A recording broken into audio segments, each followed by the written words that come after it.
Marriage is scary. ఎందుకంటే పెళ్ళి చేసుకున్న వాళ్ళు సుఖపడ్డట్టు చరిత్ర లేదు. సో అంటే ఇద్దరు ఆలోచనలు సేమ్, ఇద్దరు మైండ్ సెట్ సేమ్, ఒకళ్ళ గురించి ఒకళ్ళు అర్థం చేసుకున్న వాళ్ళు మాత్రమే సుఖంగా ఉంటారు. అండ్ వాళ్ళు ఎప్పుడు కూసులాడుకుని కొట్లాడుకుంటూ ఉంటారు, ఎప్పుడు హ్యాపీగా ఉంటారు. మ్యారేజ్ అంటే ఏంటి తెలుసా? ఇప్పుడు ఒక పర్సన్ వాడు వాడైనా ఆమె అయినా టీనేజ్ నుంచి పేరెంట్స్ కంట్రోల్లో ఉంటారు, అంటే ఒక జైల్లో ఉంటారు. అంటే వాళ్ళకి ఫ్రీడమ్ ఇవ్వరు పేరెంట్స్, దాంతోపాటు వాళ్ళకి నచ్చినట్టు లైఫ్ ఇయ్యరు, వాళ్ళ కంట్రోల్ ఉంచుకుంటారు. దాంతోపాటు వాళ్ళు ఏం చేసినా ఇది కరెక్ట్ కాదు, తప్పు అని చెప్తారు. అండ్ పోనీ వీళ్ళకి ఏమైనా పేరెంట్స్కి ఏమైనా పూర్తిగా తెలుసు అంటే వీళ్ళకి పూర్తిగా తెలియదు, వీళ్ళకి తెలియదు, పిల్లలకి తెలియని కూడా చేస్తారు. దాంతో పిల్లల జీవితం ఎటు కాకుండా అయిపోతాయి. అంటే వాళ్ళు అన్ని హోప్స్ కోల్పోయే విధంగా లైఫ్ అనేది అయిపోతుంది.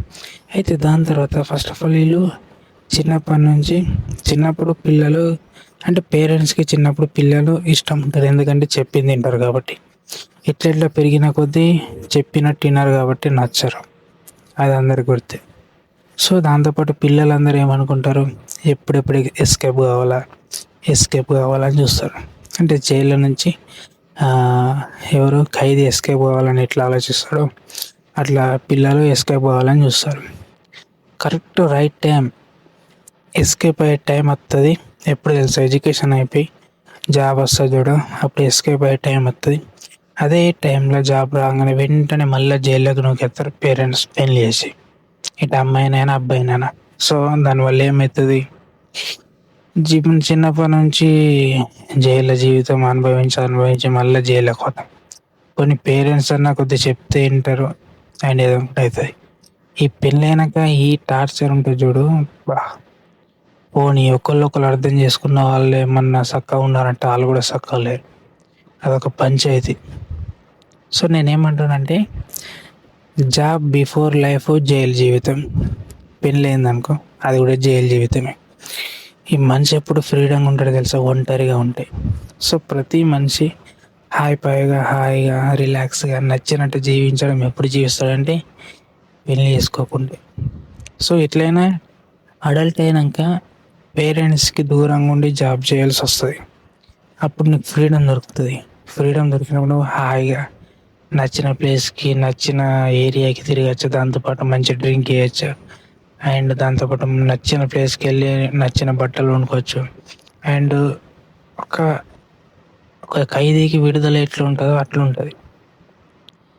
కానీ ఆ విడుదలైన క్షణాలు సంవత్సరంన్నర అయిన వెంటనే మళ్ళీ పెళ్ళి అనే ఒక జైల్లో చాలామందిని పడేయడం జరుగుతుంది. ఏమైనా అంటే సొసైటీ వాళ్ళు ఏమనుకుంటారో, రిలేషన్ వాళ్ళు ఏమనుకుంటారో, రిలేటివ్స్ ఏమనుకుంటారో అని టార్చర్కి తీసుకుపోయి జైల్లో పడేస్తారు. అదే మ్యారేజ్ అనే జైల్లో. దాంట్లో మళ్ళీ వాళ్ళు అదే రొటీను, పిల్లలు కనడు, దాని తర్వాత సెక్స్, దాని తర్వాత పిల్లలు కన్నా చేయాలి. ఇదంతా ఏమవుతుంది, ఒక మెషిన్ అయిపోతుంది. అంటే నీ పిల్లని కనద్దు అండ్ పెళ్ళి చేసుకోవద్దు అంటలే, ఎంజాయ్మెంట్ పోతుంది లైఫ్లో. నీకు జాబ్ వచ్చింది, ఎంజాయ్ లైఫ్ని. ఎట్లయినా నువ్వు చిన్నప్పటి నుంచి నువ్వు చదువు అనుకుంటా పేరెంట్స్ సమక్షంలో ఉన్నావు, నీ చదువు అయిపోయింది, జాబ్ వచ్చింది. నేనేమంటున్నా, పేరెంట్స్ని వదిలేయమంటలే, జాబ్ వచ్చింది అట్లా బయట సరదాగా తిరిగి రాపో. లైక్ నచ్చిన కంట్రీ కానీ, నచ్చిన ఏరియా కానీ, నచ్చిన ప్లేసెస్ కానీ తిరగకుండా నువ్వు ఉన్న ఏరియాలోనే పుట్టినావు, నువ్వు ఉన్న ఏరియాలోనే తిరిగినావు, నువ్వు ఉన్న ఏరియాలోనే పెద్ద పెరిగినావు, నువ్వు ఉన్న ఏరియాలోనే పెళ్ళి చేసుకుని దాని తర్వాత ముసలాడైనా చచ్చిపోయినావు. నీకు లోకం గురించి ఏం తెలుస్తుంది? మనం మసడని తెలుస్తుంది నీకు. చాలామంది జీవితాలు ఉన్న ఏరియాలోనే అయిపోతున్నాయి. ఎవరైతే పెళ్ళి చేసుకోరో, ఎవరైతే ఈ లవర్, లస్ట్, సెక్స్ ఇవన్నిటికి దూరంగా ఉంటాడో వాడు మాత్రం జీవితంలో సంతోషమైన జీవి. పక్షులు, పావురాలు అండ్ జంతువులు ఫ్రీడంగా బతుకుతాయి అవి. అందుకే నేను అంటే ఇప్పుడు సెక్స్కి అడిక్ట్ అయిన వాళ్ళు లైఫ్లో ఏం సాధించారు. అది మ్యారేజ్ అయ్యేందుకు సెక్స్ కోసమే, అంతమించి ఏం లేదు. ఏమున్నది సెక్స్, పొద్దున దాకా పిచ్చోళ్ళే కోరుకుంటారు, రాత్రికి ఏమో కలిసిపోతారు, మళ్ళీ తెల్లారించి మళ్ళీ అదే పంచాయతీ, మళ్ళీ ఫైనాన్షియల్ గురించి లొల్లి. ఫస్ట్ ఆఫ్ ఆల్ ఫైనాన్షియల్గా ఫిట్ కావాలా. ఫైనాన్షియల్గా ఫిట్ కానీ నువ్వు పెళ్లి చేసుకున్నావు అంటే డైరెక్ట్ నువ్వు ముళ్ళ కంపలు పడ్డట్టే అంతే. ఏడంటాడ తీరకపోతే ఏడంటాడ డ్యామేజ్ అవుతుంది. సో ఎటు కాకుండా ఇరుక్కపోతావు. పోనీ ఫైనాన్షియల్గా ఫిట్ ఉన్నాడు, జీవితం ఏమైనా చక్కగా ఉన్నది పెళ్ళి అయినాకంటే చాలామంది ఇన్ఫ్లుయెన్సర్, చాలామంది పెద్ద పెద్ద సెలబ్రిటీస్ వాళ్ళ లైఫ్ చక్కలేదు. ఇంకా నార్మల్ మిడిల్ క్లాస్ పీపుల్ వాడిది చక్కగా ఉంటుంది. అట్లా నేను మ్యారేజ్ ఎంత రే, నువ్వు లైఫ్లో నువ్వు అసలు లైఫ్లో ఏం గోల్ ఏం డ్రీమ్స్ లేనాడు పెళ్లి చేసుకుంటాడు. ఎందుకంటే పిల్లలు కానీ ఒక డ్రీమ్, ఆ డ్రీమ్ కోసం అన్న పెళ్లి చేసుకుంటాడు. అంతే, అదొక డ్రీమ్. కానీ లైఫ్లో చాలా డ్రీమ్స్ ఉన్నాయి, అవన్నీ సాత కాదు కాబట్టి సాత కాదు కాబట్టి పెళ్లి చేసుకోవడం జరుగుతుంది. కొందరు పేరెంట్స్ టార్చర్ వల్ల, కొందరు లస్ట్ లైక్ ఎట్లా అంటే ఇప్పుడు లవ్ అంటారు, లస్ట్ అంటారు. అది అలా చూస్తే నాకు వస్తుంది, ఏడుపు వస్తుంది తెలుసా. పాపం జాలి అనిపిస్తుంది తెలుసా, బలైపోతారు అని. అట్లా నేను పెళ్ళి మొత్తంకి వద్దంటలే. అరే నువ్వు ఎంజాయ్ చేసే టైంలో కూడా నువ్వు పెళ్లి చేసుకుంటున్నావు అంటే నువ్వు డైరెక్ట్ జైలు జీవితంలోకి వెళ్ళిపోతున్నట్టే కదా మరి. ఆమె కూడా ఇప్పుడు వీడు చిన్నప్పటి నుంచి హాయిగా ఆరామ్సే మంచి చిన్నప్పుడు ఫ్రీడమ్ బతికిండు. ఏజ్ ఎట్లెట్లా ఏజ్ పడ్డా కొద్దీ లైక్ టీనేజ్ వచ్చినప్పటి నుంచి ఇంట్లో పేరెంట్స్ టార్చర్. నీకు లక్షలు ఫీజులు కట్టించింది దేనికి? మంచి చదువుకోవడానికి, మంచి మార్క్స్ వేసుకోవాలి, ఫస్ట్ ర్యాంక్ రావాలి అనుకుంటే సావ దొబ్బి ఫస్ట్ ర్యాంక్ తెప్పించుకుని దాని తర్వాత జాబ్ అనుకున్న నెత్తికర వేసి జాబ్ తెప్పిస్తాను. జాబ్ వచ్చినాక అబ్బా జాబ్ వచ్చిందిరా, ఇక సప్పుడుగా వచ్చిన శాలరీలో సగం శాలరీ ఇంట్లో ఇచ్చి మిగతా శాలరీతో హాయిగా అట్లా సరదాగా తిరిగేద్దాం, హాయిగా బతుకుదాం అన్నట్టు ఇట్లా ఉండే లోపట్లోనే వెంటనే ఇంకొకటి వస్తుంది. ఏంది? పెళ్ళి. ఇప్పటికీ నరకం నుంచి బయటపడ్డామని మనశ్శాంతి అందే లోపట్లోనే వెంటనే ఒక పెళ్ళి. ఎందుకంటే జాబ్ వచ్చిందో జాబ్ రంగడి పెళ్ళి చేసుకోవాలా. పెళ్ళి ఎందుకు చేసుకోవాలి? పిల్లల్ని కంటేందుకు. పిల్లల్ని ఎందుకు కనాలా? బయట మంచి పేరు రావాలా, సొసైటీలో అందరూ మంచి పేరు, మంచోడు అనిపించుకోవాలా. అట్లా దానికోసం. పోనీ పెళ్ళి చేసుకున్నాక ఏమైనా సుఖం ఉంటుందా? పెళ్ళం ఆడుకోవద్దంటది, ఈడుకోవద్దంటది. పోనీ ఏమైనా క్లాస్మేట్ అమ్మాయిలు వచ్చారనుకో వాళ్ళతో మాట్లాడద్దంటది. దాంతోపాటు బయట ఎవరిని జస్ట్ నార్మల్గా అమ్మాయిని చూసినా సావే. యాజ్ ఇట్ ఈజ్ అమ్మాయి ఒకటి ఇంటికి వెళ్ళినా కూడా అట్లనే. ఇది ఇట్లానే ఉంటుంది. ఎన్ని డైవర్స్ కేసులు, ఎన్ని పంచాయతీలు, ఎన్ని మర్డర్ కేసులు, ఎన్నెన్నో జరుగుతున్నాయి. అది మ్యారేజ్ కాకముందు అవుతుందా? అవుతుంది. ఎట్లా? లవ్ చేసుకునే వాళ్ళకి అవుతుంది, ఇల్లీగల్ అఫైర్స్ పెట్టుకునే వాళ్ళకి అవుతుంది. ఎవడైతే లస్ట్, లవ్, సెక్స్కి దూరంగా ఉంటాడో వాడు ఒక బిజినెస్ తోవాలన్నా, జాబ్ తోవాలన్నా, ట్రావెలింగ్ అన్నా, ఆయన ఎంజాయ్మెంట్ లైఫ్ సెలబ్రేట్ చేసుకుంటూ ఉంటాడు. ఈ లవ్, లస్ట్, ఇల్లీగల్ అఫైర్స్ అంటే మ్యారేజ్ అయిన వాళ్ళ దగ్గరికి వెళ్ళి వాళ్ళ దగ్గర అఫైర్స్ పెట్టుకొని ఇసని పంచాయతీలకు పోయినా అనుకో వాడి జీవితం ఎండ్ అంతే, క్లాస్ అయిపోతుంది. అందుకే పెళ్ళి అంటే జైలు అంటే పెళ్ళి. ఓరు సుఖంగా ఉన్నారా పెళ్ళి చేసుకున్నారు? ఇంతమంది ఉన్నారు. అరే ఓన్లీ సెక్స్ అంతే. నువ్వేమనుకున్నావు? నువ్వు ఎక్స్పెక్టేషన్స్ ఉండే నీకు, అబ్బా గిసంటే అమ్మాయి దొరకాలా, అండ్ నా కోసం ఇట్లా ఉండాలా, అండ్ ఈ విధంగా డ్రెస్ వేసుకోవాలా, అండ్ ఈ విధంగా బిహేవ్ చేయాలనుకుంటా. కానీ ట్విస్ట్ ఎట్లుంటుంది అంటే అన్ని అపోజిట్ పర్సన్ వస్తుంది. ఆమె కూడా ఎక్స్పెక్టేషన్స్ పెట్టుకుంటుంది, ఆమెకు అపోజిట్ అయిపోతుంది. ఇదేమవుతుంది? పొద్దున్న లేచిన నుంచి ఆమెకు నచ్చిన పనులు ఈడికి నచ్చిన పనులు ఆమెకు నచ్చాయి. పొద్దున్న లేచిన నుంచి ఏమైతే లొల్లి అవుతాయి. ఆ లొల్లి పంచాయతీలకి ఈడి పేరెంట్స్కి టెన్షన్ ఉంటుంది, ఆమె పేరెంట్స్కి టెన్షన్ ఉంటుంది. వీళ్ళిద్దరు టెన్షన్ మధ్యలో పిల్లలు పుడతారు. పోనీ ఆ పిల్లలు పుట్టినాక ఏమైనా చక్కగా ఉంటారంటే పిల్లలు పుట్టినాక ఈడి కోపం వచ్చినాక పిల్లల మీద పెడతారు, ఆమె కోపం వచ్చినాక పిల్లల మీద పెడతారు.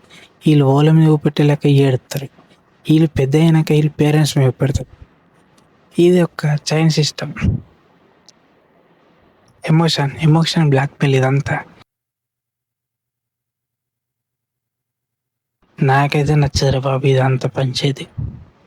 కుల్ల నాది ఎట్లా అంటే ఇప్పుడు ఏమంటారంటే మంచిగా చదువుకోరి, మార్క్స్ కోసం కాదు, బట్టి పట్టుడు వేస్ట్, మంచిగా నాలెడ్జ్ గెయిన్ చేసుకోవాలి, మంచిగా స్కిల్స్, నీ స్కిల్ వల్ల ఒక కంపెనీకి కానీ గవర్నమెంట్ కానీ యూజ్ ఉండాలి. ఆ విధమైన స్కిల్స్ డెవలప్ చేసుకో.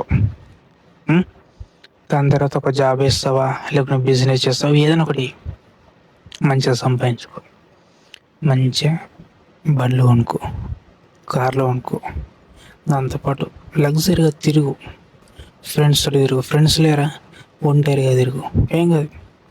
అయినా దాంతోపాటు నీకు ఇప్పుడు ఫారెస్ట్లో తిరగాలని ఉన్నది, తిరుగు. నీకు ట్రావెలింగ్ చేయాలని ఉన్నది, వెళ్ళు. అంటే ఒక జాబ్ వేసుకో, ఊరికే పేరెంట్స్ అడగద్దు. ఫస్ట్ నువ్వు 20 years లోపట్ల కష్టపడి ఒక దాంట్లో సెటిల్ అయి ఉండు. దాంతోపాటు నువ్వు ఒక పని చేసుకో, దాంతో నువ్వు ఒక వర్క్ వేసుకుంటా సగం అమౌంట్ ఇంట్లో ఇచ్చుకుంటా సగం అమౌంట్ తోటి బయట తిరుగు. అండ్ ఏంటంటే వెళ్ళేటన్నా వెళ్ళు, బయటకు వెళ్ళు. నీకేం చేయాలని, నీకు కూడా కొన్ని డ్రీమ్స్ ఉంటాయి, గోల్స్ ఉంటాయి, నీకు కూడా ఎక్స్పెరిమెంట్ చేయాలని ఏదైనా ఒకటి ఉంటుంది, అవి చెయ్యు. అట్లా లైఫ్లో పెళ్ళి అని ఎవడైతే గోల్ పెట్టుకుంటాడో వాడి లైఫ్ పెళ్ళితోటి జీవితం ఎండ్ అయిపోతుంది, అంతే. పెళ్ళి అనే ఉచ్చులో పడ్డా జైలు జీవితం అనుభవించే వ్యక్తి. మ్యారేజ్ చేసుకున్నవాడికి జైలు జీవితం పెద్ద ఇది కాదు, ఎందుకంటే ఈ టార్చర్ కంటే ఆడ సుఖమే ఉంటుంది ఆడికి జైల్లో. అది నేను అనేది. సో నేనేమంటున్నానంటే ఇన్ని కేసెస్ అవుతున్నాయి, ఇన్ని పంచాయతీలు, ఏ కపుల్స్ సుఖంగా ఉన్నది? 1000 మందిలా 1000 కపుల్స్లో ఒక్కరు ఇద్దరు కపుల్స్ హ్యాపీగా ఉంటారు. ఎందుకంటే ఈమెకి నచ్చిన వాడికి నచ్చే, వాడికి నచ్చింది ఈమెకి నచ్చి. ఇప్పుడు అందుకే నేను అంటున్నా కదా, ఒక పర్సన్ అమ్మాయి అయినా అబ్బాయి అయినా వాళ్ళకి జాబులో కానీ బిజినెస్లో కానీ సక్సెస్ కంటే ముందు జైలు జీవితం ఉంటుంది. సక్సెస్ అయినాకేమన్నా జీవితం ఏమో ప్రశాంతంగా నడుస్తుంది 1 year 2 years అనే లోపట్లనే పెళ్ళి. పోనీ పెళ్ళి చేసుకొని మారం చేసినా అనుకో, పేరెంట్స్ నువ్వు పెళ్ళి చేసుకోకపోతే నేను చచ్చిపోతాం, మేము సూసైడ్ చేసుకుంటాం, మేము అది చేసుకుంటాం, మాకు విలువ ఇస్తలేవు, అది చెప్తావు ఇది చెప్తాను బ్లాక్మెయిల్ చేస్తారు. ఎమోషనల్ బ్లాక్మెయిల్ చేసి నేను తీసుకుపోయి ఆ ముళ్ళ కంపలు పడేస్తాను. ఆ ముళ్ళ కంపలు పడేయంగానే నువ్వు నీ జీవితం